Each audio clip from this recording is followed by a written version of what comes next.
এসো হে বৈশাখ এসো হে। গানের গলাটা ভ্যারভ্যারে হলেও রেসিপিটা কিন্তু একদম ঝ্যাক্কাস। তো হ্যালো মাই বিউটিফুল ভিউয়ার্স, আমি তোমাদের সাথে আজকে শেয়ার করব হচ্ছে আম কাসুন্দি। কালবৈশাখীর এই দিনে আম ডাল থেকে শুরু করে আমের চাটনি, আচার, আম সটকা কত কিছুই না হবে, তার মধ্যে একটি রেসিপি। চলো দেখে নাও। আমটাকে ভালোভাবে খোসা ছাড়িয়ে নিয়ে জলের মধ্যে দিয়ে কিছুক্ষণ ভালোভাবে ধুয়ে নেবে, যাতে আমের আঠাগুলো না থাকে। তারপর এমন একটা চাঁচুলি দিয়ে আমটাকে চেঁচে নেবে, আটির যে অংশটা সেটা বাদ দিয়ে দেবে। এটাতে লাগছে হচ্ছে এমন কাঁচা লঙ্কা ঝাল জ্বালা, আর হ্যাঁ, আমটা কিন্তু টকোয়া হতে হবে। আর লাগছে কালো সর্ষে।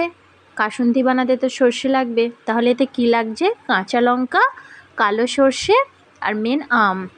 এটাকে ভালো করে ছেঁচে নিলে এমন হবে। তো এর মধ্যে দেখতে পাচ্ছ লঙ্কাটাকে বেটে নিয়ে এর মধ্যে দিয়ে দেওয়া হয়েছে। পরিমাণ মতো হলুদ দিয়ে দেবে রঙটা আনার জন্য, আর স্বাদ মতো নুন দিতে হবে। একটা টকের ব্যাপার আছে, নুনটা কিন্তু একটু চেখে নিতে পারো। নুনটা একটু পরিমাণটা ঠিক রাখতে হবে, আর আমটা কিন্তু যত টকোয়া হবে তত ভালো। শেষে সর্ষেটাকে বেটে এতে দিয়ে দিতে হবে। সর্ষে বাটার সময় একটু নুন দিয়ে দেবে, তাহলে সেটা তেতা লাগবে না। তো এটাকে ভালোভাবে এই কয়েকটি জিনিসকে মাখিয়ে নিতে হবে খুব সুন্দরভাবে।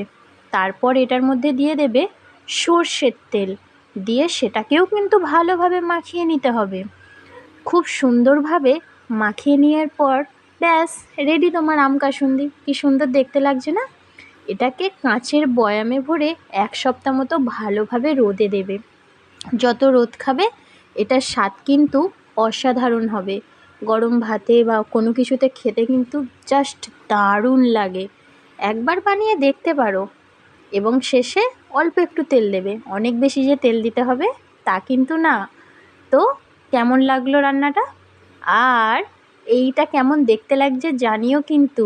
আমার তো জাস্ট লাগছে। হ্যাঁ, সঙ্গে সঙ্গে খেলে কিন্তু একটু তেঁতা লাগবে, 1 সপ্তাহ রাখবে কিন্তু।